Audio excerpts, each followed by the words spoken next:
بہت ہی واجب احترام میرے بزرگوں دوستوں اور بھائیوں، ماہ میلاد ربیع الاول شریف کی آمد ہے اور ہر سال اس سے قبل جو ہے میں کوشش کرتا ہوں اپنے دوستوں کی محبت کرنے والوں کی توجہ اس جانب دلاؤں کہ ہمیں حضور نبی کریم صلی اللہ علیہ وآلہ وسلم کی آمد کا استقبال درود و سلام کے ساتھ درود و سلام کی کثرت کرنی چاہیے۔ پہلے بھی پڑھتے ہیں اللہ پاک کی توفیق سے، لیکن اس میں اضافہ کرنا چاہیے، تھوڑا سا ماحول اور بہتر کرنا چاہیے، اپنے حالات بدلنے چاہیے، اور سب سے بہتر جو چیز ہے وہ درود پاک۔ اس لحاظ سے آج کی جمعۃ المبارک کی اس بابرکت نشست میں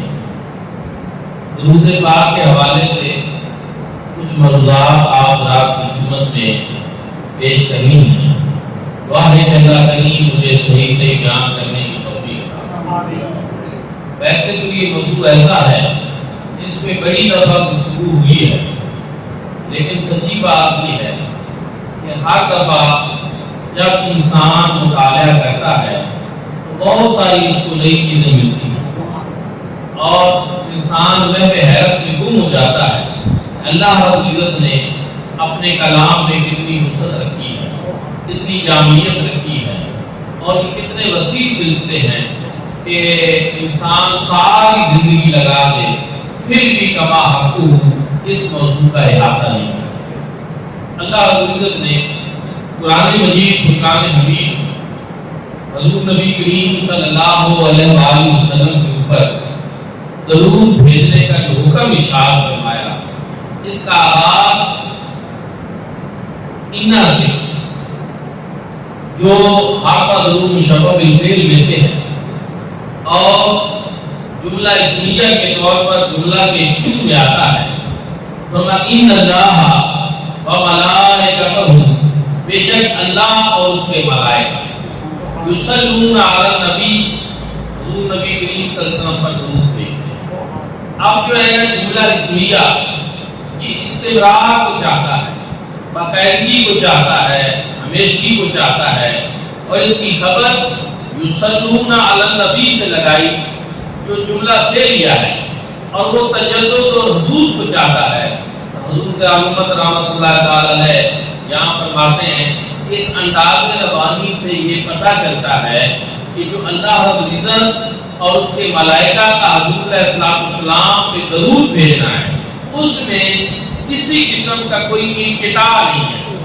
کوئی چھٹی نہیں ہے، وہ ہر وقت، ہر لہجہ، ہر گھڑی اور ہر آن اللہ رب العزت اور اس کے ملائکہ حضور علیہ السلام پر درود بھیجنا۔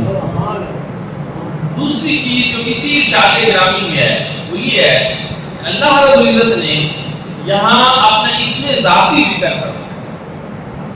جو کسی اور کے لیے استعمال ہو ہی نہیں سکتا۔ ان اللہ، بے شک اللہ،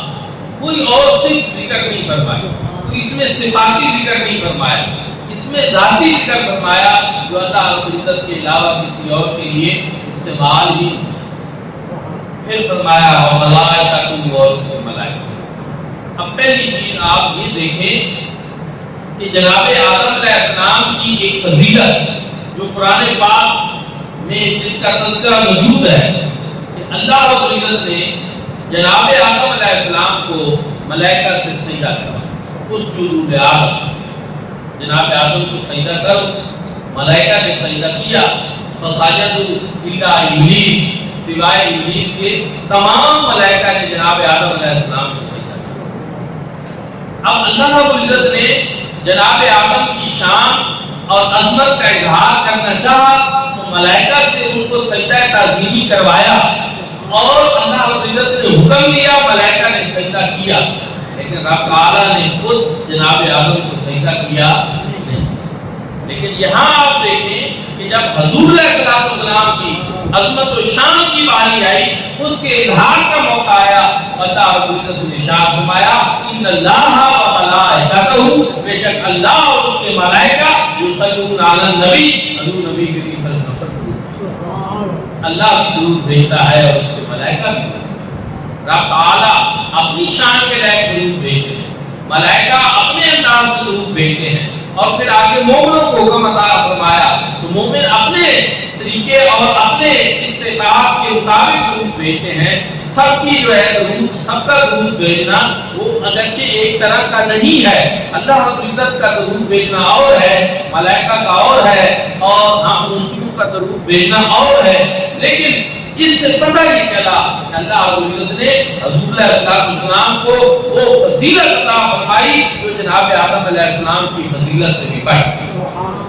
وہ شان عطا فرمائی جو جناب آدم علیہ السلام کی شان سے بھی بڑھ گئی، وہ عظمت عطا فرمائی جو جناب آدم علیہ السلام کی عظمت سے بھی بڑھ کر ہے کہ فرشتوں کو حضور علیہ السلام پر درود بھیجنے کا حکم بھی کیا، اور نہ صرف حکم دیا بلکہ اللہ رب العزت خود بھی حضور علیہ السلام پر درود بھیجا۔ اب حضور علیہ السلام پہ اللہ رب العزت کا درود بھیجنا کیا ہے؟ تو مفسرین کرام کہتے ہیں کہ اللہ رب العزت کا درود بھیجنا یہ ہے کہ ملائکہ کے اندر اللہ رب العزت حضور علیہ السلام کی تعریف کرتے ہیں، حضور علیہ السلام کا ذکر کرتے ہیں، حضور علیہ السلام کی ثنا اللہ پاک کرتے ہیں، حضور علیہ السلام کی عظمت و شان کا اظہار اللہ رب العزت کرتے ہیں ملائکہ کے اندر۔ اس طرح اللہ رب العزت حضور علیہ السلام نے درود بھیجا۔ پھر علامہ علوسی رحمۃ اللہ تعالی علیہ نے تو مزید اس کی تفصیل بیان کی، فرمایا کہ ہوا بے الہ ذکر ہی، رب جب اپنے محبوب پہ درود بھیجتا ہے اس طرح کہ وہ اس کے ذکر کو اور بلند کرتا ہے، ورفع لا کا ذکر کی شان کو اور بڑھا دیتا ہے، ہوا بے الہ ذکر ہی اظہار دین ہی، حضور علیہ السلام کے دین کو اور ظاہر کرتا ہے، وَإِقَاءِ شریعتی، حضور علیہ السلام کی شریعت کو اور بتاتا ہے، وَبِالْآخِرَةِ بِتَشْفِيعِهِ، اور آخرت میں حضور علیہ السلام کی شفاعت کا جو کوٹا ہے اللہ رب العزت اس کو اور بڑھاتا ہے، اور پھر مقام محمود پہ فیض فرما دیتا ہے۔ اس طرح حضور علیہ السلام کے اوپر اللہ رب العزت اس انداز سے درود بھیجتا، ملائکہ کا حضور علیہ السلام کے لیے درود بھیجنا استغفار کے طور پر ہے، دعا کے طور پر ہے، اور انتیوں کا حضور علیہ السلام پہ درود بھیجنا یہ بھی دعا کے طور پر۔ اب آپ غور کریں تو دوسری چیز یہ ہے کہ ان اللہ و ملائکتہ یصلون علی النبی، بے شک اللہ اور اس کے ملائکہ نبی پاک صلی اللہ علیہ وسلم پر درود بھیجتے۔ اللہ رب العزت نے یہاں حضور علیہ السلام کا اسم پاک ذکر نہیں کرا، اللہ محمد نہیں فرمایا، کیوں؟ یہاں بھی مفسرین کرام کی آپ باتیں پڑھیں، فرماتے ہیں قرآن پاک میں جہاں اللہ رب العزت نے حضور علیہ السلام کا اسم ذاتی ذکر کیا ہے تو وہ مقام ہی ایسا تھا کہ وہاں اس کا ذکر ہونا ضروری تھا، اس لیے اللہ رب العزت نے وہاں اسم ذاتی ذکر فرمایا، لیکن حضور علیہ السلام کا اللہ رب العزت نے اسم ذاتی صرف انہی جگہوں پہ ذکر فرمایا جہاں ذکر ہونا ضروری تھا، باقی تمام جگہوں پر اپنے محبوب کریم صلی اللہ علیہ وسلم کی صفات ہے۔ کیوں؟ اس لیے کہ صفات کے ساتھ نام لینا اس میں حضور علیہ السلام کی تعظیم سے آتا ہے، حضور علیہ السلام کی شان سے آتا ہے، حضور علیہ السلام کی عظمت سے آتا ہے۔ باقی انبیاء کرام ہیں تو اللہ رب العزت نے ان کا نام لے کر ان کا ذکر کیا، یا آدم اسکن، یا عیسیٰ، یا موسیٰ، یا ابراہیم، یا داؤد، لیکن حضور علیہ السلام کی باری آئی تو کہیں ارشاد فرمایا یاسین والقرآن، کہیں فرمایا یا ایھا المزمل، کہیں فرمایا یا ایھا المدثر، کہیں فرمایا طٰہٰ، کہیں ارشاد فرمایا اللہ رب العزت نے اپنے محبوب کریم صلی اللہ علیہ وآلہ وسلم کے لیے کہ یا ایھا النبی، اور کہیں فرمایا یا ایھا الرسول۔ اس طرح اعلیٰ حضرت عظیم البرکت نے بڑی خوبصورت بات کی، اس میں احمد کی تعظیم کے منکروں ان کی عظمت کو قرآن میں دیکھ لو، خدا نے بھی کہیں ان کا نام بے لقب پکارا، حضور علیہ السلام کا نام جب اللہ رب العزت نے لیا ہے تو القابات کے ساتھ، کہیں اے نبی کہہ کر پکارا، کہیں اے رسول کہہ کر پکارا، کہیں یاسین کہہ کر پکارا، اور کہیں یا المزمل کہہ کر پکارا، تو کہیں یا المدثر۔ دوستانی ذکر اس میں حضور علیہ السلام کی شان زیادہ ہے، عظمت زیادہ ہے، مقام زیادہ ہے، اس لیے فرمایا ان اللہ و ملائکتہ یصلون علی النبی۔ نبی کا ویسے ترجمہ کیا ہے؟ نبی کا ترجمہ ہے غیب کی خبریں بتانے والا۔ درود ہو تجھ پر اے میرے نبی جو غیب کی خبریں بتانے والے، اطلاع علی الغیب، غیب کی خبریں بتانے والے نبی جو ہیں ان کے اوپر میرا دوستان کا پھر ارشاد فرمایا یا ایھا الذین آمنوا صلوا علیہ وسلموا تسلیما۔ یا ایھا الناس نہیں فرمایا، حالانکہ بعض ایسی چیزیں ہیں جہاں اللہ رب العزت نے یا ایھا الناس فرمایا ہے، لیکن حضور علیہ السلام پہ درود بھیجنا یہ ایک عظیم سعادت تھی، یہ ایک بڑی نعمت تھی۔ اللہ رب العزت نے اس نعمت سے صرف اہل ایمان کو ساتھ، صرف مومنوں کے حصے میں آیا کہ وہ حضور علیہ السلام کو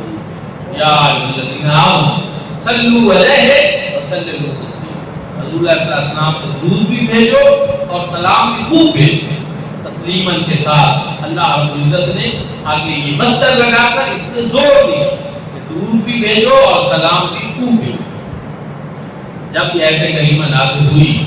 تو صحابہ کرام رضوان اللہ تعالی علیہم اجمعین حاضر بارگاہ ہوئے اور انہوں نے پوچھا یا رسول اللہ سلام آپ پہ کیسے بھیجنا ہے وہ تو ہمیں معلوم ہے، کیونکہ صحابہ کرام حضور علیہ السلام پہ پہلے سلام بھیجا کرتے تھے اور السلام علیکم ایھا النبی و رحمۃ اللہ وبرکاتہ کے الفاظ بیان کیا کرتے تھے۔ انہوں نے عرض کیا رسول اللہ آپ درود کیسے بھیجنا ہے؟ حضور علیہ السلام نے ان کو ارشاد فرمایا کہ آپ ایسے درود بھیجیں اللہم صلی علی محمد وعلی آل محمد کما صلیت علی ابراہیم وعلی آل ابراہیم انک حمید مجید، اللہم بارک علی محمد وعلی آل محمد کما بارکت علی ابراہیم وعلی آل ابراہیم انک حمید مجید۔ اب اس مضمون کی بہت سی احادیث مبارکہ ہیں اور ان میں کہیں الفاظ کی کمی بیشی بھی موجود ہے، بہت ساری احادیث ہیں جس میں حضور علیہ السلام نے اس طرح اپنے اوپر درود پاک بھیجنے کا ارشاد ہے۔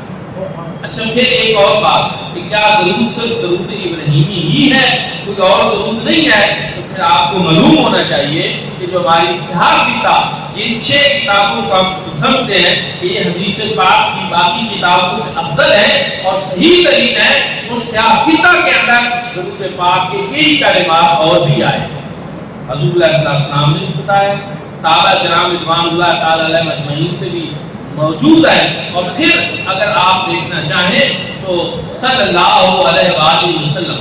یہ وہ درود پاک ہے جو حدیث کی ہر کتاب میں موجود ہے۔ بخاری شریف میں جہاں حدیث پاک شروع ہوتی ہے کہ قال نبی صلی اللہ علیہ وآلہ وسلم، قال رسول اللہ صلی اللہ علیہ وآلہ وسلم، اور یہ محدثین صدیوں سے حدیث کی ہر کتاب میں پڑھتے چلے آ رہے ہیں۔ یہ وہ درود پاک ہے جو خود حضور علیہ السلام نے ارشاد نہیں فرمایا، لیکن پوری دنیا کے مسلمان جب بھی حدیث بیان کرتے ہیں، محدثین حدیث بیان کرتے ہیں، علماء حدیث بیان کرتے ہیں، تو وہ صاحب یہی درود پاک ہے۔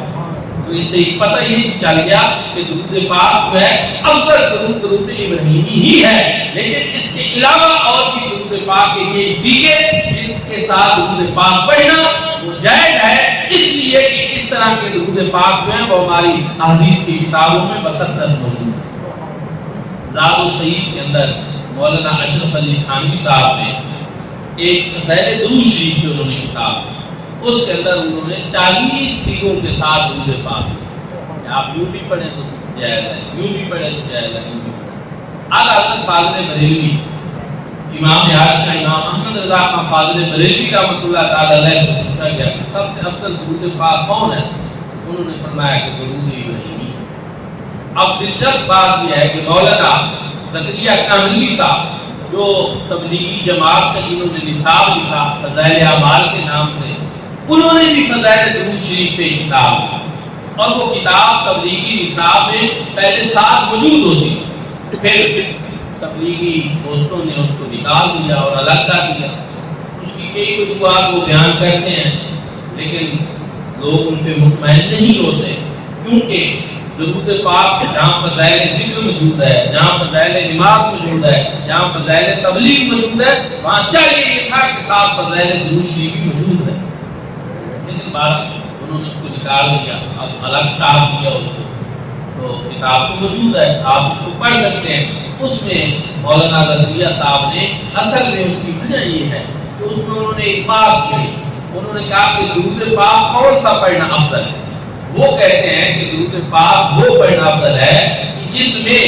صلات کے صیغے بھی ہوں اور ساتھ سلام کے صیغے ہوں۔ اب وجہ کیا ہے؟ وجہ یہ ہے کہ اللہ رب العزت نے قرآن پاک میں درود پاک پڑھنے کا جو حکم دیا ہے تو وہ صرف درود کا حکم نہیں دیا، وہ ساتھ اللہ رب العزت نے سلام کا حکم دیا۔ اب آپ جو یہ چاہتا ہے کہ وہ اللہ رب العزت کے احکام پر پوری طرح عمل پیرا ہو تو وہ صرف درود نہ پڑھے بلکہ ساتھ سلام بھی۔ اچھا، انہوں نے بطور مثال جو ہے پھر ایک درود پاک ذکر بھی کر دیا کہ اگر کوئی یہ چاہتا ہے کہ وہ کس طرح درود اور سلام دونوں کے اوپر عمل کر کے درود پڑھے تو انہوں نے کہا کہ مثال کے طور پر وہ یہ درود پاک پڑھے، الصلاۃ والسلام علیک یا رسول اللہ وعلی آلک وصحبہ یا حبیب۔ میں نے کہا معاملہ تو حل ہو گیا، اختلاف تو ختم ہو گیا، اس وجہ سے کہ ہمارے اہل سنت کے جو عظیم عالم دین ہیں اور ہمارے وہ محبوب ہیں اعلیٰ حضرت فاضل بریلوی، انہوں نے درود ابراہیمی کی فضیلت بیان کر دی، تو مولانا زکریا کاندھلی صاحب تبلیغی جماعت والے نے الصلاۃ والسلام علیک یا رسول اللہ کی فضیلت بیان کر دی۔ تو اب دونوں گھروں کو چاہیے کہ وہ اپنی اپنی ضد کو چھوڑ کر درود ابراہیمی بھی پڑھ لیا کریں اور ساتھ ساتھ یہ بھی پڑھ لیا کریں الصلاۃ والسلام علیک یا رسول اللہ وعلی آلک وصحبہ یا حبیب۔ تو یہ تو محبت اور پیار کی بات ہو گئی، الٹا جوڑنے والی بات ہو گئی، اس سے تو نفرتیں ختم ہوتی ہیں اور ہم سب جو ہے درود پاک یہ دونوں پڑھا کریں۔ لیکن عمومی طور پر ہم یہ دیکھتے ہیں کہ ہمارے دوست جو ہیں وہ الصلاۃ والسلام علیک یا رسول اللہ پڑھتے بھی نہیں ہیں اور اس پہ لا جانی قسم کے اعتراضات بھی کرتے ہیں۔ مولانا اعزاز علی صاحب دارالعلوم دیوبند کے بہت بڑے مفتی گزرے، انہوں نے ایک کتاب لکھی فقہ کی، نور الہدا اس کا نام، فقہ کی کتاب کی شرح لکھی نور الہدا۔ تو نور الہدا ایسی کتاب ہے جو اہل سنت کے مدارس میں بھی پڑھائی جاتی ہے اور دیوبند کے مدارس میں بھی پڑھائی جاتی ہے۔ فقہ کی کتاب ہے، بزرگوں کی لکھی ہوئی علامہ حسن شرملازی کی، تو اس کی شرح لکھی مولانا مفتی اعزاز علی صاحب۔ اس کی شرح میں مولانا اعزاز علی صاحب لکھتے ہیں کہ اگر کوئی شخص حضور علیہ السلام کی بارگاہ میں حاضر ہو، روضہ اقدس پہ حاضر ہو، تو اس کو چاہیے کہ وہ کوئی اور درود و سلام پڑھنے کی بجائے وہاں مخاطب کے صیغوں کے ساتھ یہ درود و سلام پڑھے، الصلاۃ والسلام علیک یا رسول اللہ وعلی آلک وصحبہ یا حبیب۔ پھر تو مسئلہ ہی ختم ہو گیا کہ جو درود پاک وہاں پڑھنا جائز ہو گیا، رسول اللہ صلی اللہ علیہ وسلم کی بارگاہ اقدس و اطہر میں حاضر ہو کر پڑھنا جائز ہو گیا، تو یہاں پڑھنا بھی جائز ہو گیا، کیونکہ رسول اللہ صلی اللہ علیہ وسلم کی بارگاہ میں درود تو پہنچتا ہے اور رسول اللہ صلی اللہ علیہ وسلم اہل محبت جو ہے ان کا درود خود سماعت بھی فرما۔ رسول اللہ صلی اللہ علیہ وسلم نے ارشاد فرمایا اسمع صلاۃ اہل محبتی و اہلہم وتورث علیہ صلاۃ غیر العدل، فرمایا جو لوگ عشق و محبت میں ڈوب کر میرے اوپر درود و سلام پڑھتے ہیں میں ان کا درود و سلام خود سنتا بھی ہوں اور ان کو پہچانتا ہوں۔ جب میرے آقا نے خود بیان کر دیا کہ محبت میں ڈوب کر میرے اوپر درود و سلام پڑھا جائے تو میں اس درود و سلام کو خود سن بھی لیتا ہوں اور اس شخص کو پہچان بھی لیتا ہوں۔ تو پھر دور و نزدیک کے فاصلے بھی ختم ہو گئے، پھر دوریاں بھی مٹ گئی۔ کوئی دوری ہے تو ہماری وجہ سے تو ہے، حضور علیہ السلام کی سماعت کے لیے کوئی دوری۔ اس لیے اعلیٰ حضرت عظیم البرکت نے کہا وہ دور و نزدیک سے سننے والے کان، دور و نزدیک سے سننے والے وہ کان لا لے کر عمل پہ لا۔ ہمارے لیے یہ تو مسئلہ ہے کہ ہم دور کی بات نہیں سن سکتے، نزدیک سے سن سکتے ہیں، لیکن اللہ رب العزت نے حضور علیہ السلام کو جو سماعت عطا فرمائی ہے اس کے لیے دور و نزدیک کا کوئی مسئلہ نہیں ہے۔ ان کی دنیا کے جس کونے پہ بیٹھ کر حضور علیہ السلام پہ درود پڑھے وہ اپنے امتی کا درود سماعت بھی فرما لیتے ہیں اور اس کو پہچان۔ حدیث شریف میں ہے کہ جب آدمی مسجد کے اندر داخل ہو یا گھر کے اندر داخل ہو، مسجد میں ویسے اگر نمازی بیٹھے ہوں، کوئی تلاوت میں مشغول ہو اور کوئی ذکر اذکار میں مشغول ہو تو پھر سلام دینا ضروری نہیں ہے۔ ویسے مومن جہاں بھی موجود ہوں، آپ جائیں تو السلام علیکم کہہ کر داخل ہوں، لیکن مسجد میں اگر لوگ ذکر اذکار میں، تسبیح و تحلیل میں، قرآن پاک پڑھنے میں مشغول ہوں تو پھر آپ جو ہے وہ سلام نہ بھی کہیں تو کوئی مسئلہ نہیں۔ لیکن مسجد خالی ہو، اگر آپ گھر پہ جائیں اور گھر میں کوئی نہ ہو تو پھر رسول اللہ صلی اللہ علیہ وسلم نے فرمایا کہ میرے اوپر درود و سلام پڑھو۔ محدثین نے پھر اس کی تلاش کی کہ اس کی وجہ کیا ہے کہ گھر میں گھر والے ہیں تو گھر والوں کو سلام، لوگ ہیں تو ان کو سلام، لیکن کوئی نہیں ہے تو رسول اللہ صلی اللہ علیہ وسلم پہ درود و سلام بھیجے کیوں؟ ملا علی قاری نے شرح مشکات میں اس کی وجہ بیان کی۔ انہوں نے کہا اس لیے کہ جب مومن اپنے گھروں میں موجود نہیں ہوتے تو اس وقت رسول اللہ صلی اللہ علیہ وسلم کی روح مبارکہ جو ہے وہ مومنوں کے گھروں کے اندر تشریف فرما۔ لہذا روح النبی صلی اللہ علیہ وآلہ وسلم حاضرۃ فی بیوت اہل اسلام، اس لیے کہ مومنوں کے گھروں میں حضور نبی کریم صلی اللہ علیہ وسلم کی روح مبارک کی جلوہ ہے۔ پھر ایک سوال پیدا ہو گیا کہ اچھا حضور صلی اللہ علیہ وسلم کی روح مبارکہ اگر مومنوں کے گھروں میں جلوہ گر ہوتی ہے تو کتنے گھر ایسے ہیں جو بیک وقت خالی ہوتے ہیں اور لوگ گھروں میں داخل ہو رہے ہوتے ہیں؟ تو کیا ہر گھر میں اس طرح رسول اللہ صلی اللہ علیہ وسلم کی روح مبارک کی جلوہ گری اور آگے سے سلام کا جواب؟ تو پھر اس کا بھی سن لیں کہ مولانا رشید احمد گنگوئی صاحب نے جو ہے وہ ایک کتاب لکھی امداد السلوک، اور اس کے اندر انہوں نے لکھا کہ ہر مرید کو چاہیے کہ وہ اپنے پیر کے بارے میں یہ عقیدہ رکھے کہ مرید جہاں بھی ہو اس کی پیر کی روح اس کے ساتھ موجود ہے۔ یہ دارالعلوم دیوبند کے بہت بڑے بزرگ عالم دین ہیں، وہ کہتے ہیں کہ مرید کو یہ عقیدہ رکھنا چاہیے کہ مرید جہاں بھی ہو اس کے پیر کی روح اس کے ساتھ موجود ہوتی ہے۔ تو پھر ایک پیر کے کتنے مرید ہوتے ہیں؟ کسی کے سینکڑوں ہوتے ہیں، کسی کے ہزاروں ہوتے ہیں، کسی کے لاکھوں ہوتے ہیں، تو وہ سارے مریدوں کو یہ کہہ رہے ہیں کہ عقیدہ یہ رکھو کہ تم جہاں بھی ہو تمہارے پیر کی روح تمہارے ساتھ موجود ہوتی ہے۔ تو ہم نے کہا اگر دارالعلوم دیوبند کے پیر و مرشد جو ہیں ان کی روح اتنی کامل ہوتی ہے اور اتنی مضبوط ہوتی ہے کہ وہ اپنے ہر مرید کی روح کے ساتھ موجود ہو سکتی ہے، تو پھر حضور نبی کریم صلی اللہ علیہ وآلہ وسلم تو وہ ہستی پاک ہے جو پیران پیر بھی ہیں اور تمام انبیاء اور رسولوں کے پیر بھی ہیں۔ تو حضور صلی اللہ علیہ وسلم کی روح مبارکہ تو ہر مومن کے گھر میں جلوہ گر ہوتا ہے، پھر تو یہ کوئی مسئلہ ہی نہیں رہتا۔ اس لیے حضور صلی اللہ علیہ وسلم پہ درود و سلام بھیجیں اور اسی عقیدے اور نظریے کے ساتھ بھیجیں کہ جب بھی ہم رسول اللہ صلی اللہ علیہ وسلم پہ درود بھیجتے ہیں، سلام بھیجتے ہیں، تو رسول اللہ صلی اللہ علیہ وسلم سنتے بھی ہیں اور اس کا جواب بھی ادا۔ ہمارے بزرگ اکابرین بھی گزرے، امام غزالی علیہ رحمہ نے تو لکھا کہ نماز میں جب آپ پڑھیں السلام علیکم ایھا النبی و رحمۃ اللہ وبرکاتہ تو فوراً آگے نہ شروع کر دیں السلام علینا وعلی عباد اللہ الصالحین، بلکہ تھوڑا سا توقف فرمائیں، اس لیے کیونکہ جب آپ یہ پڑھتے ہیں السلام علیکم ایھا النبی و رحمۃ اللہ وبرکاتہ تو آگے سے رسول اللہ صلی اللہ علیہ وسلم اس کا جواب دیں۔ اور اسی طرح ہمارے بزرگ حضور شیخ الاسلام المسلمین خواجہ محمد قمر الدین سالی رحمۃ اللہ تعالی علیہ جیسے بزرگان دین جب اس طرح تشہد میں سلام بھیجتے تھے تو پھر اس کے بعد اسی طرح توقف بھی فرمایا۔ اور یہ وہ حضوری والے لوگ تھے جو حضور اللہ صلی اللہ علیہ وسلم کی بارگاہ میں جب اس محبت اور عقیدت سے اور اس نظریے سے اور اس عقیدے سے سلام عرض کرتے تھے تو پھر حضور اللہ صلی اللہ علیہ وسلم کی طرف سے کوئی جواب۔ امام اعظم ابو حنیفہ امام الائمہ نعمان بن ثابت جب حضور اللہ صلی اللہ علیہ وسلم کی بارگاہ میں روضہ اقدس پہ حاضر ہوئے اور انہوں نے وہاں پہ جب عرض کی الصلاۃ والسلام علیک یا رسول اللہ وعلی آلہ وصحبہ یا حبیب اللہ، رسول اللہ صلی اللہ علیہ وسلم نے جواب ارشاد پایا وعلیکم السلام یا امام المسلمین۔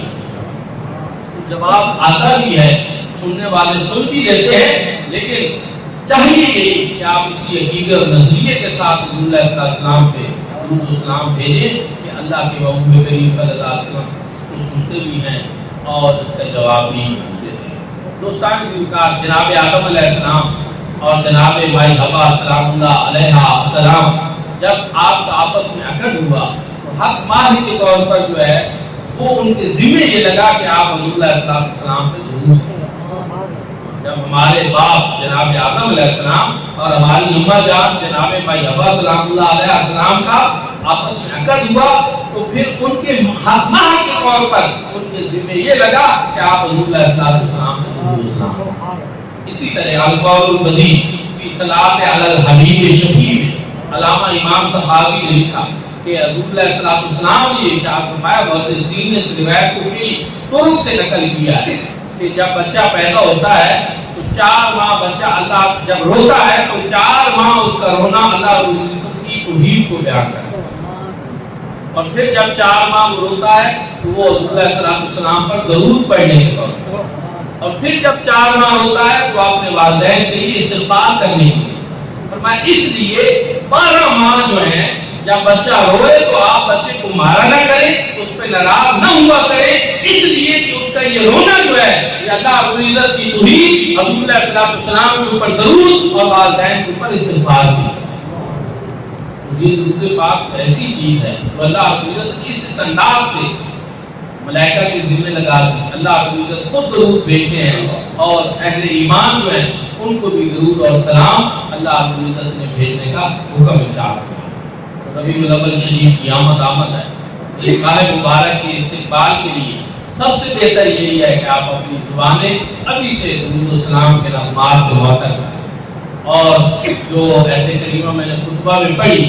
ان اللہ و ملائکتہ یصلون علی النبی یا ایھا الذین آمنوا صلوا علیہ وسلموا تسلیما اللهم صل علی سیدنا محمد وعلی آل سیدنا محمد وبارک وسلم وصلی علیہ السلام والسلام علیکم یا رسول اللہ وعلی آلہ وصحبہ یا حبیب اللہ۔ اس آیت کریمہ کے بارے میں علامہ امام صحابی نے یہ بھی لکھا کہ اگر رات کو کسی کو نیند نہ آ رہی ہو تو وہ اس آیت کریمہ کو پڑھنا شروع کر دے، اس کی برکت سے اللہ رب العزت اس کو سکون نیند عطا فرمائے۔ یہ بڑی مشہور ہے،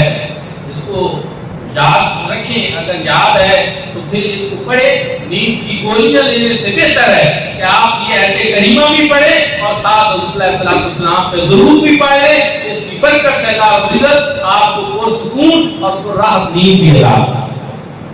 دوستو اور بھائی، آخر میں ایک اعلامی سماعت فرما دیں کہ جمعۃ المبارک کے حوالے سے اس مسجد کا جو وقت ہے وہ بدلنے کی تجویز آئی ہے، لیکن یہ ابھی اس جمعے بھی ہم بتا رہے ہیں، آئندہ جمعہ بھی بتائیں گے، لیکن اس سے آگے جو 22 ستمبر والا جمعہ آئے گا اس پہ ہمارا وقت جو ہے وہ 1:30 بجے، اور پھر یہ مستقل وقت جو ہے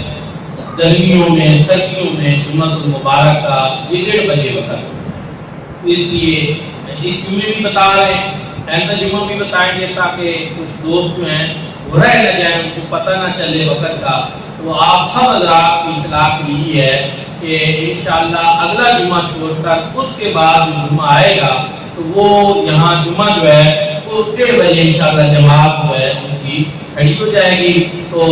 یہ آپ کے لیے، اور گرمیوں سردیوں میں پھر وہ وقت جو ہے وہ مستقل ہے۔ آج جمعۃ المبارک کے بعد 11ویں شریف کی بابرکت محفل پاک ہے، ختم شریف ہے، تو اس میں بھی آپ سب حضرات نے شریک ہونا ہے۔ اور 11ویں شریف جو ہے